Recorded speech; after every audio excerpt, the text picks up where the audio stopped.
Validation is one of my favorite words, Orion. It's the biggest thing that's missing in the world today, I think. Have you seen the Muppets? Yes, of course.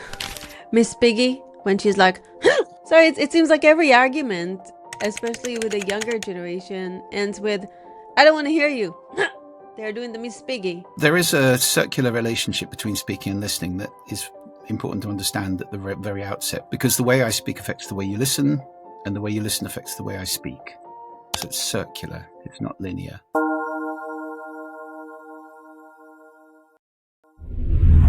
Hi and welcome to the show. This is Orion. Thank you so much for being here. Today I have with me Julian Treasure. He is an author and international speaker on listening, speaking, and sound. His 5 TED Talks have over 150 million views, and his books include the award-winning How to Be Heard and now Sound Effects, a plea to listen in a world that's forgotten how. Yes, in this world of distraction, it's really hard to listen because there is so much information and people are used to those like shorts and reels and everything is so fast, and we almost lost the ability to be focused with each other and communicate. So Julian, he's here to remind us about the power of sound, the power of listening, and how to be a better speaker. I interviewed Julian in 2020, a long time ago, and you can check out his episode from then about speaking on stage, episode 206, How to Speak So That People Want to Listen. And now, without further ado, on to the show. Hey Julian, welcome to the show. Thank you very much. Delighted to be here. Before we begin, maybe you can tell me, why are you so fascinated with listening? Well, sound has been a big part of my life forever. I live mainly through my ears. You know, we'll have different people have different sensory leads. A lot of people lead with the eyes. They're very visual. But there are plenty of people for whom sound is the main way they connect with the world. And I'm one of those, particularly music. I had a pretty enlightened mother who brought me, aged about 6, I think, The Young Person's Guide to the Orchestra, Peter and the Wolf, Carnival of the Animals, these great classic pieces which were written for children to introduce them to orchestral music. And I loved those and listened to them incessantly. And then obviously my musical tastes changed as I got slightly older, but music has been right at the center of me forever. And then I became a musician, of course, learned the piano and then drums, which was my instrument for 20 years, playing in bands, making records. And then I had a career in marketing, working with brands for producing lovely magazines for people like Lexus and Microsoft and so forth. That was my company. I started it. I was an entrepreneur. It grew, and I eventually sold it in 2002. And I'd been thinking all the way through this, these companies aren't thinking at all about sound. So I started a company called the Sound Agency in 2002 and ran that for 20 years. Which was asking the question, how does your brand sound, and answering it. So deploying of hearing, in marketing, which is very important because the research I did at the beginning of that company really proved that sound has a huge effect on us. Although, unfortunately, most people are very unconscious about it and we don't listen very well. And, all these companies I was talking to, it was a really hard pitch, to be honest. You're selling people something they don't even know they need. It's always difficult. You've got to pre-sell, that sound is important and so forth. And even when we did, a lot of them didn't get it. And I started to realize, hey, the reason all these companies don't care about sound is because they're full of people who don't listen. If you put a load of people who don't listen into an organization, you get an organization that doesn't listen, and most don't. And in fact, the research proves that most organizations are abject at listening. So I closed the Sound Agency and moved on to write this book, which is called Sound Effects, which is all about the power of sound and why we need to listen. And I've launched the Listening Society, an online community to help people to listen better. And we can talk about the problems that are happening in the world because people don't listen. It is, it's a major, major issue, but it's so hidden, Orion. That's the problem. Noise is all around us. You don't get any politicians saying, vote for me, I'll make it quieter. It's just not something people think of. People make a lot of money from all the noise. That's why. Well, some do, yeah, that's true. A lot of it is just unconscious. So it's like the exhaust gas of the economy. It's just what happens, because we don't think about it too much. And that's at both a personal level and a corporate level. Personal level, there's a thing known as sodcasting, which, often is caricatured as a bunch of hoodies on top of a bus playing loud music through a mobile phone and upsetting people around them. But equally, it could be a senior executive stalking up and down an airport lounge, having a loud conversation and upsetting all the people in that lounge. It's just, careless and thoughtless imposition of your sound on other people. A lot of that neighbor noise, a lot of violence is caused in cities by neighbor noise. It's one of the main issues that the police have to intervene in when there are fights between people. Often noise is a factor. So, noise, partly, yes, there are people making money certainly out of distracting us and imposing stuff on us the whole time. Pipe music, apart from anything else, there are a lot of people who really don't like that. And you don't get a choice in that. But a lot of the noise is just exhaust gas. Yeah. So you mentioned the sound of a brand. What does that mean? I wasn't clear about that. What should be the sound of a brand? What does that mean? Well, Orion, you experience the world in 5 senses, not just one. So when you have a connection with a brand, it's not just for your eyes. You speak to them on the phone, perhaps. That's sound. You might see their advertising, which may have music and a voiceover involved in it. There may be a sonic logo, which, think of Intel. Not many people could draw Intel's logo, but I bet a lot of people would be able to sing da da da da. So, that's a very powerful little sound. It's worth hundreds of millions of dollars to Intel, that sound. So it's really worth thinking, just as it is, individually, thinking about and being responsible for the sound we make and the sound we impose on other people, whether it's, the music we play or the noise in our house or whatever it might be, or, of course, first and foremost, our voice, which is, what I talked about in that TED Talk that became the 6th most viewed of all time, the importance of the human voice. And that's a hugely important sound, which is unique to each of us and which most people don't think about, train, or, do any work on at all. But speaking is a skill and listening is also a skill. It's different from hearing. Mm. Can we start with the sound we make and then go into listening? Sure. So how do we sound more authoritative? How do we sound serious or in a way that people really want to listen to us? Well, there is a circular relationship between speaking and listening that is important to understand at the very outset before we talk about either of them, really, because the way I speak affects the way you listen, and the way you listen affects the way I speak. So it's circular, it's not linear. And that means that any great speaker, first of all, does need to be a great listener. I would say listening is the foundational skill.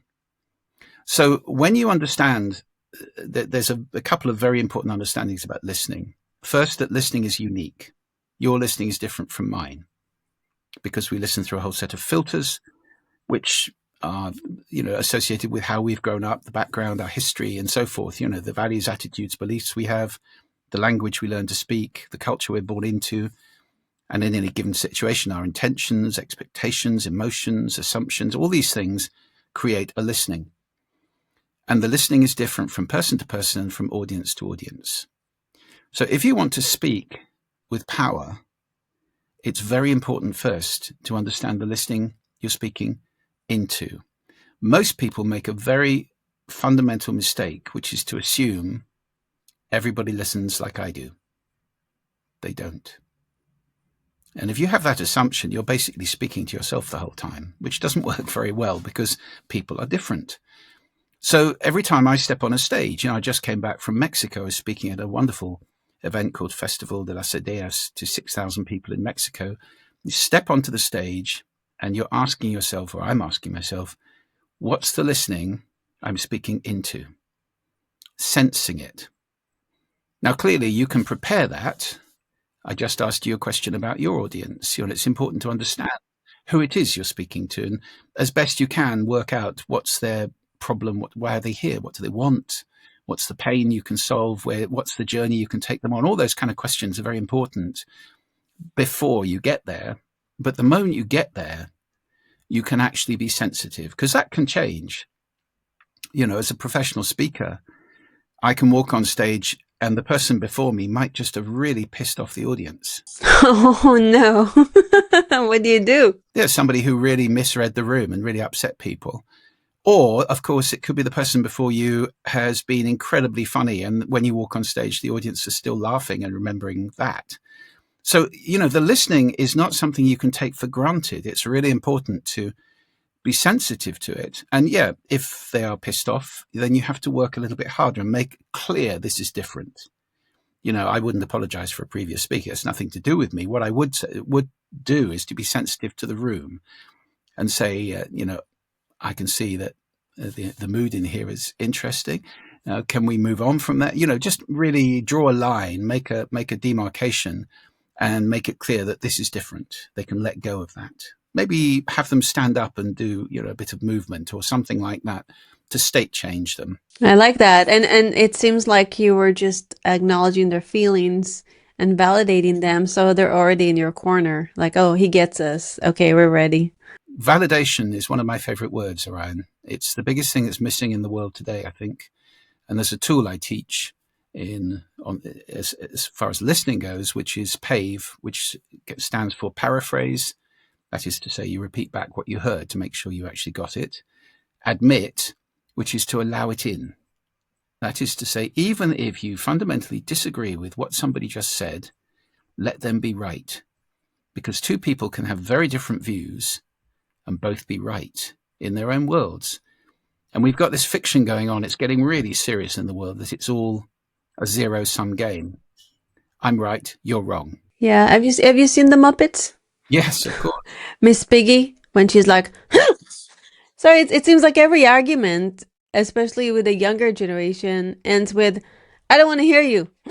They're doing the Miss Piggy. They're not listening to each other. They're not even like, there is no communication. How can we base peace, prosperity on zero communication and zero-sum game? It's impossible. Absolutely. So that's what PAVE is all about. So you admit it, you let them be right, even though if you disagree fundamentally.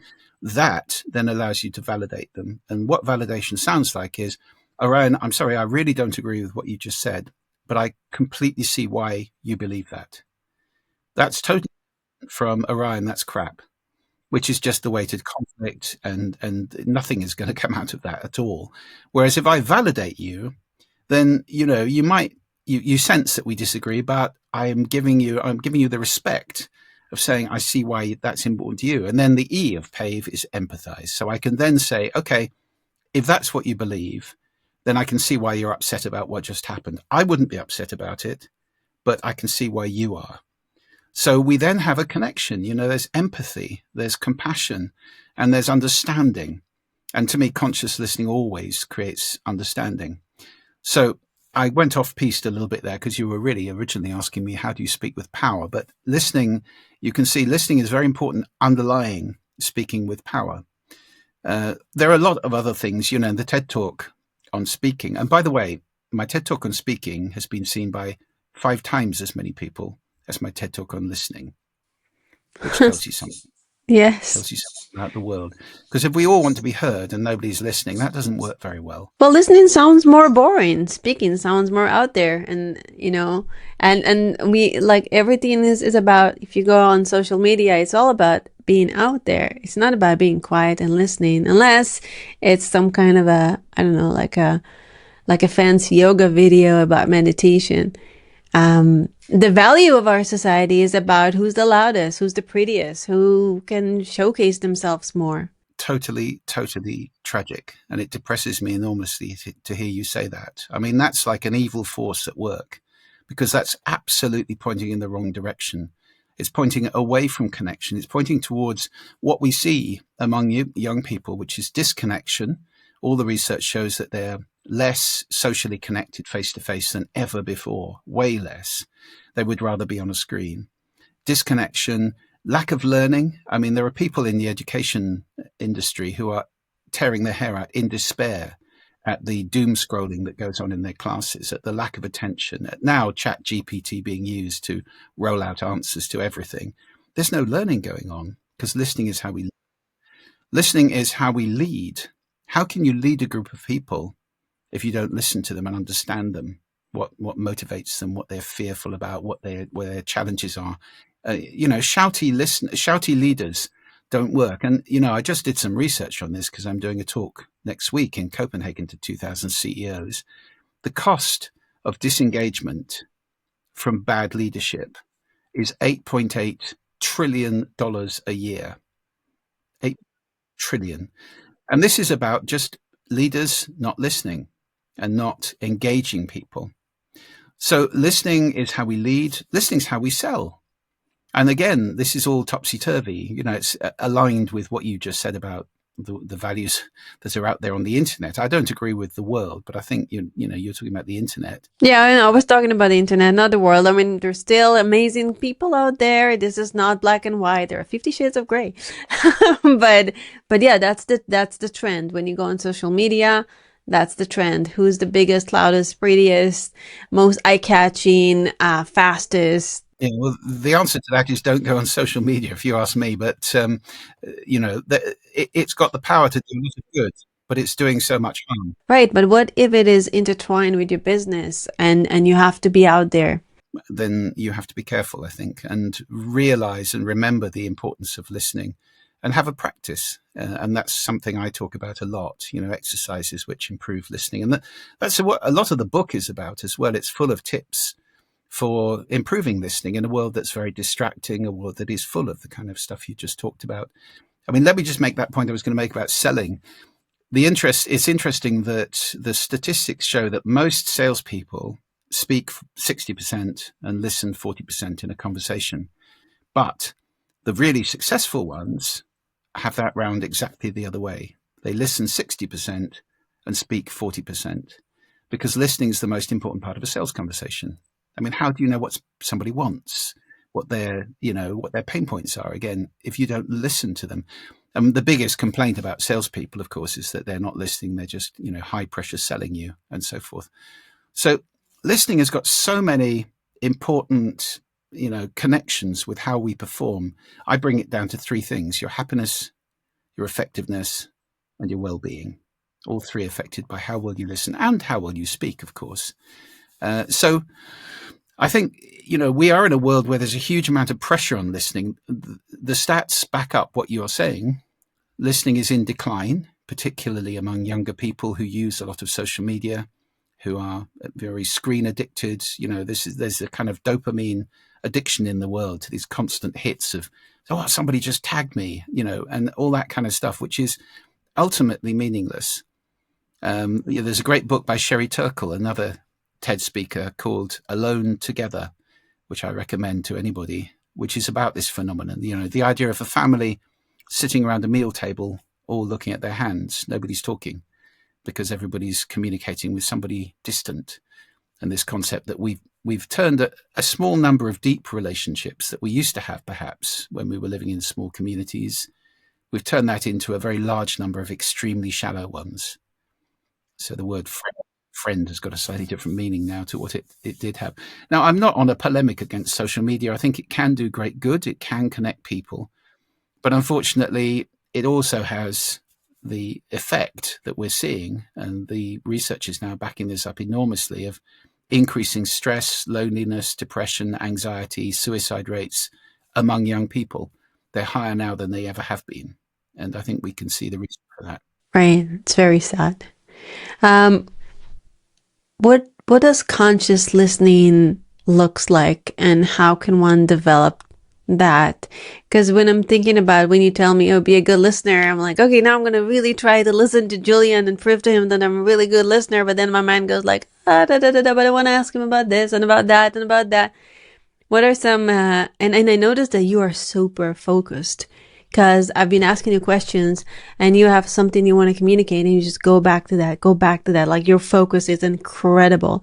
So how can one be a better listener and also have a little more focus, more like yours? Well, the first answer about becoming a conscious listener is to appreciate that listening is a skill. It's work. It's a thing you do consciously, different from hearing. Hearing is a capability. It's automatic. Sound comes in your ears, you hear it. Listening, you do two things. You select certain things to pay attention to, and then you make them mean something. So my definition of listening is making meaning from sound. And that's conscious. And as I said, different for everybody. Now, once you understand that listening is a skill and it's work, it's effort, then you have gone through a door which opens a whole world of a new relationship with sound and new ways of interacting with people. So you have this new skill you can actually set about mastering.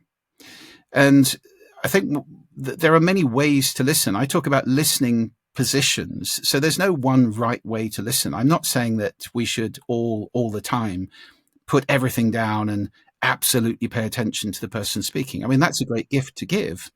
And if somebody's saying something important, it's really important to give that. And it's rare in this world. Far too rarely do we do that. There's a great quote from Scott Peck, the American author, who said, "You cannot truly listen to another person and do anything else at the same time." Well, that's true, but we can't go around doing that all the time because we are in the world we're in. So partial listening is what we do a great deal of the time, kind of, not really paying attention, but listening with half our brain while we're cooking or sending an email or doing a text or whatever it might be. Well, that's fine sometimes. The key thing is always to be conscious of where you're listening from and asking yourself the question, is this the best place I can listen from in this conversation? So, if I'm cooking and my wonderful partner comes in and is having a joke with me, that's absolutely fine. Partial listening works. But if she comes in and she's in tears, really upset, something's just happened, that's the time to put the cooking down or say, well, give me 2 minutes. I'll just put this away and then I'll come and listen to you. Because sometimes you need total listening, conscious, real, attentive, focused listening. So there are lots and lots of places to listen from. And, I talk about many, many listening positions in the book and in my work. The key thing is to ask that question. And you said, how do you become a conscious listener? This is all part, actually, Orion, I have to say. It's part of a bigger conversation about being a more conscious human being and about having a more conscious presence in the world. Let's talk about that. Being a conscious human being, having whatever you just said, that sounds amazing. That I didn't listen to. I just was like, oh, this is amazing. Let's go there. Well, yes, I think, a lot of people sleepwalk through life, or a great deal of life, doing the same thing all the time, paying scant attention. We do that with people we've lived with for a long time, our partners of decades. Oh, I know what they're going to say next. This kind of dismissive, tired listening. And I talk about being empty when you're listening. It's almost a form of meditation, if you like. Listening is an empty place where you're not thinking about what you're going to say next. That's Stephen Covey talked about listening, not really listening as just preparing your next bit of talking. And I call that speech writing.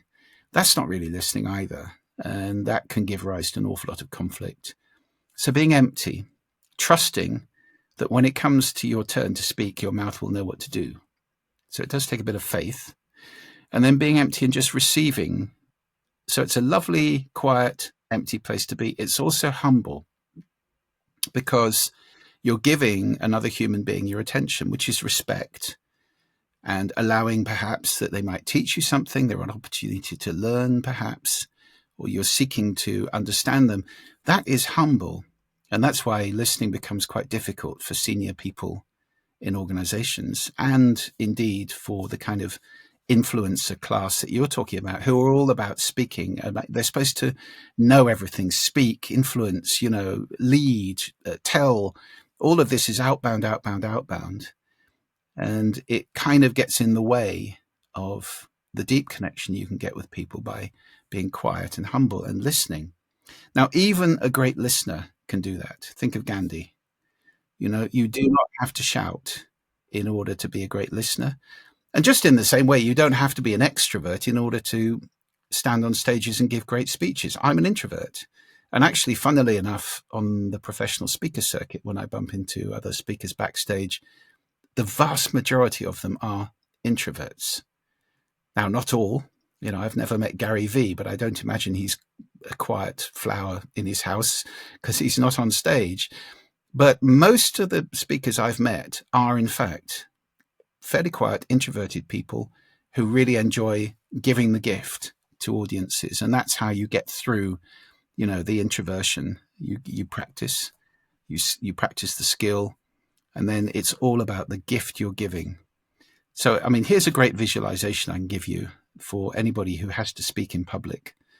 Just imagine you're giving the best present ever to a 6-year-old for Christmas. And they are going to be so, so excited when they get this present. And that feeling as you're giving them that present is the one you want to go on stage with, because you're about to do that. You're about to give 100 people, 6,000 people, whatever it is, the gift of what it is you talk about. And if you're not giving them a gift, I don't think you should really be there. There's got to be a reason. So that's something that, you can be so excited about doing. You can walk on stage with a smile, and it's about that. It's not about you. It's not about approbation, affirmation, applause, anything like that. It's about giving the gift. Then you have a connection with the audience. So with so many years of speaking, what are some of your greatest lessons from your own personal life? Well, I think I've just given you possibly the biggest one that's come to me over the years, because, when I started out speaking, it very much was about looking good and not looking bad. Yeah. How did it go? Did everybody like it? And affirmation and so forth. I still care. Did everybody like it? But I care because I want them to receive what I'm giving. So the message becomes very, very important. And so I think that's one of the biggest things. I have certainly over the years emphasized over and over again the importance of training the voice. Have you ever done any vocal training, Orion? I have, yes, I have, and I should do more, but I have. I'm a good singer. Well, there you go. So vocal training, then you know how important that is in terms of being able to project and use your diaphragm and breathe correctly and have good posture and moderate your timbre and tone and use effective prosody and so forth. I really recommend anybody who uses their voice in an important way, whether that's in business or, as a parent or a teacher or whatever it might be, go and get it trained. Find a coach and work with a coach who can help you to improve the basics that you've been given. We've all been given some equipment, but it can always be optimized. And most people have never made the effort. So I think that's a really big thing, is to train your voice. But the other really important thing that certainly has helped me over the years is keeping a good relationship with silence. People often say when I'm speaking that I'm so grounded and, you use the word focused. It's really important to have a good relationship with silence so that you can pause and not feel uncomfortable. One of the biggest things I see people doing wrong on stage is gabbling, is filling every moment with words. That's where the filler words come in, ums and ers and and all that kind of stuff. So silence is your friend, and it's the baseline for all sound. And a good practice is to get 3 minutes of silence a couple of times a day. Just sit quietly in the quietest place you can find and be there with silence. You don't have to meditate. You don't have to do anything. Just be silent and let your ears relax and refresh. Now, some people will find that intimidating. I know people who live in cities who go to the countryside and they say, "Oh, it's so quiet. I can't deal with it." If that's the case, that just shows that you really need to practice this, because If we lose contact with silence, the world just gets noisier and noisier and noisier. And that's a bad thing. Do you feel like you're one of the last people that have a relationship with silence?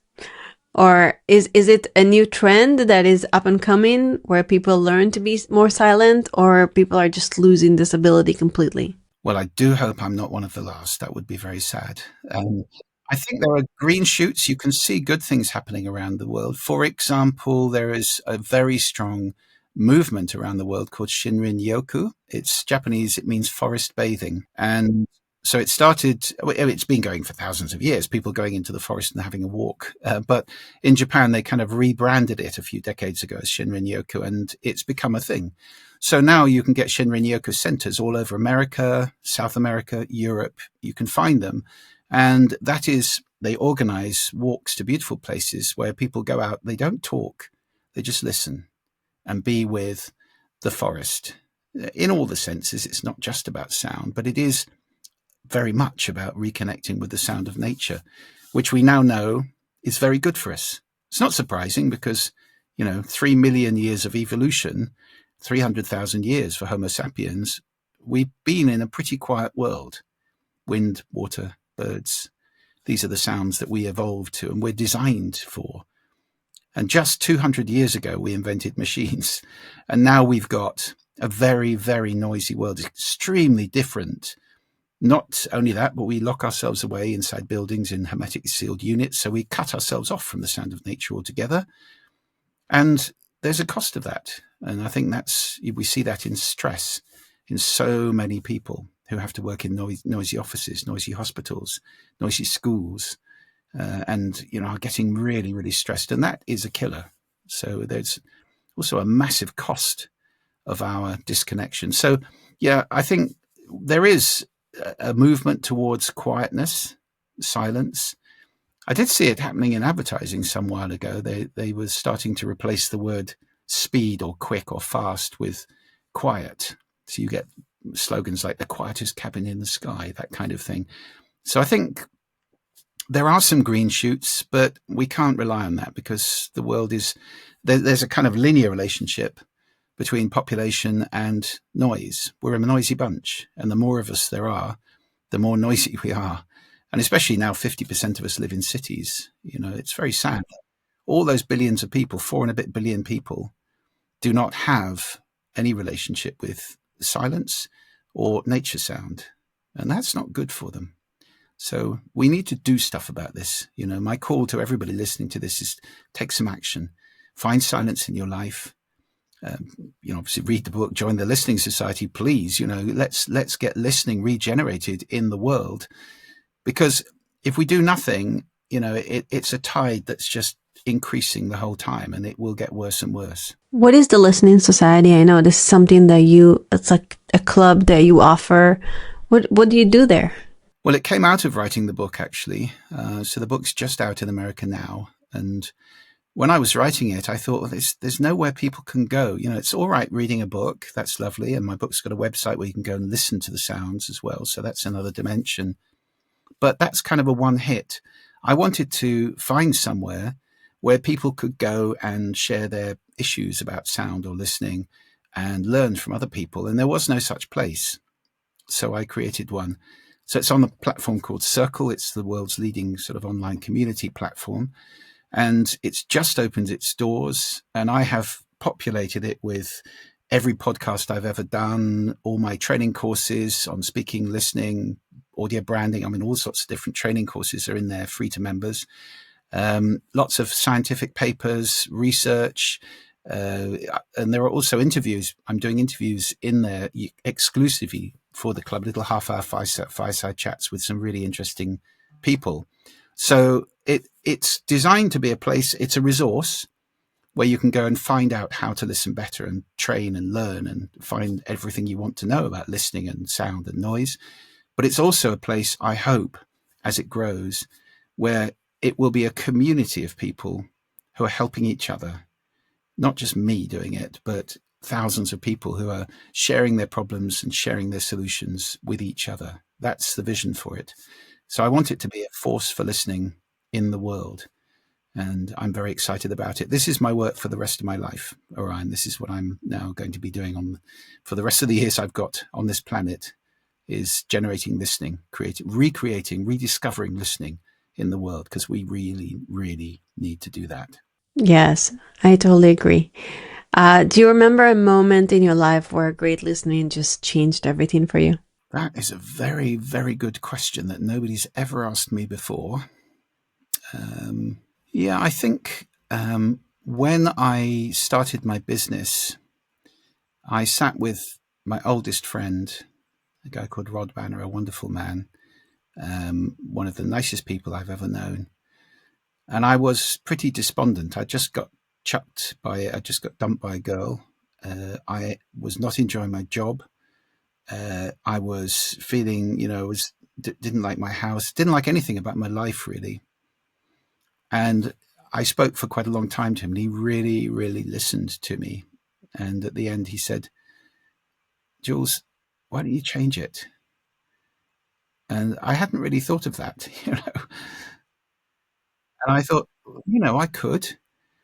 So I left my job and I started my little business on a wing and a prayer, as many entrepreneurs do. I think I talk about listing positions of fear and faith. And entrepreneurs, I think, have to listen from a position of faith. I don't mean religious faith, but just the conviction that all will be well. It'll be okay. Somehow it'll be okay. And that's where the entrepreneur runs up to the cliff and says, I'll have a go at getting to the other side, whereas everybody else is going, okay, well, you do that, we'll just watch. The entrepreneur is the person who thinks they'll get to the other side, has faith that they can jump the gap. And so that's what I did. I left, I didn't have any clients or anything. I left, and it turned out okay. It took a while, but I won a client and then another one. And then it ended up being a company with 200 people and offices in the UK and America and Germany and so forth. Just because one person listened to you. Yeah, and responded, thoughtfully, having heard what was going on. So listening can be very, very powerful. Yes. What are your 3 top tips to living a stellar life? Well, first, of course, learn to listen. That's critical. I think it's so forgotten in the world, that certainly the world you inhabit, Orion, if you have to be on social media the whole time, and it's all of this send, put it out there, and be big and loud and so forth.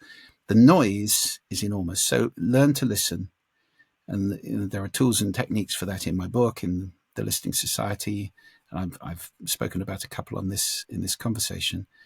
The second would be train your voice, because the voice is how we make change. You can't do that many things on your own in this world.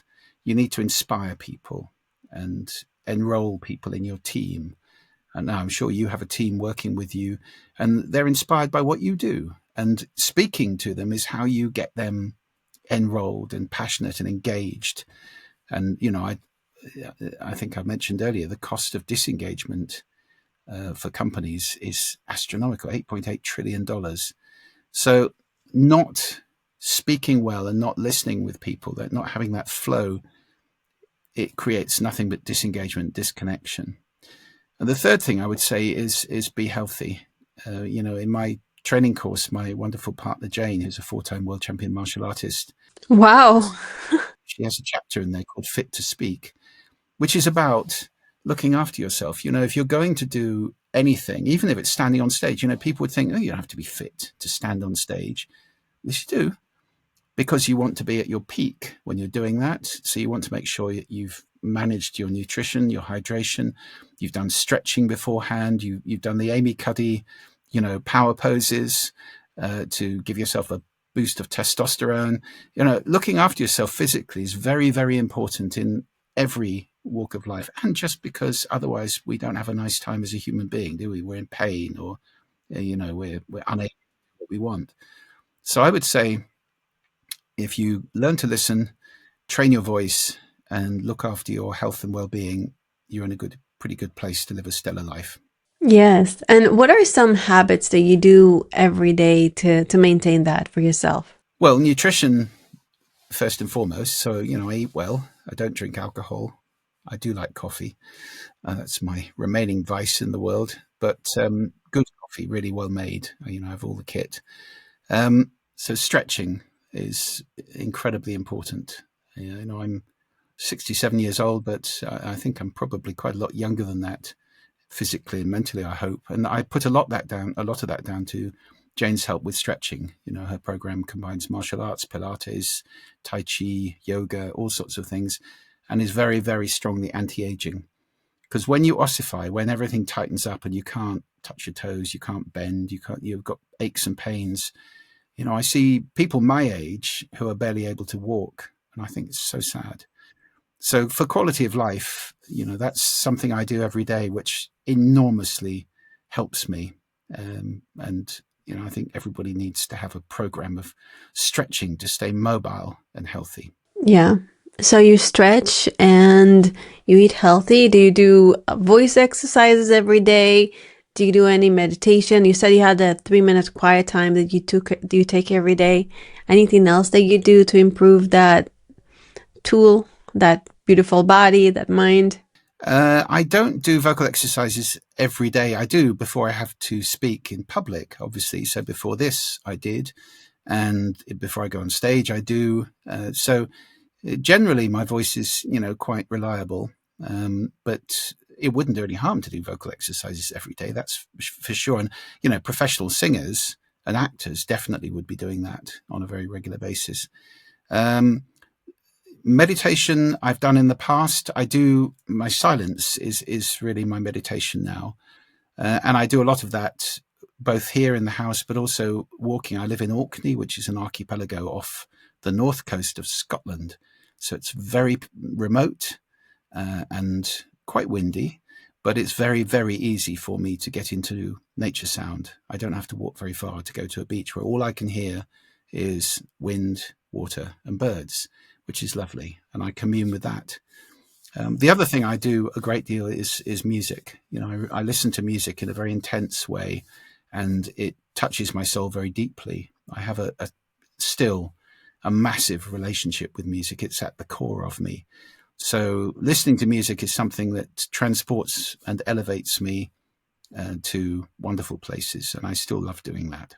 Amazing. Well, thank you so much for being here and sharing your wisdom. Where can people find you, get the book, learn more about you? Well, I think the book's available in all the usual places now, just out in America. So it's available in the USA as of yesterday, as we record this, June the 3rd. And it's been available in the UK for some time. So at your regular online bookstore, it's called Sound Affects with an A, as in Sound Affects You. The Listening Society, I'd love to offer your wonderful audience a free trial of the Listening Society. Come and join me in there, have a week free on me. And you can do that by going to betterlistening.today/yes. So betterlistening.today/yes. And that gives you a free week where you can go in and have a look around and see if it's for you. And I hope it is. And I'd love to see you in there. And if you want to contact me, my website is juliantreasure.com. And you can email me at jt@juliantreasure.com. So I'm always happy to hear from people. Thank you so much, Julian. I really appreciate you being here. Thank you. It's wonderful to speak to you, Orion. Thank you. And thank you, listeners. Remember to learn to listen, train your voice, and be healthy. This is Orion. Till next time.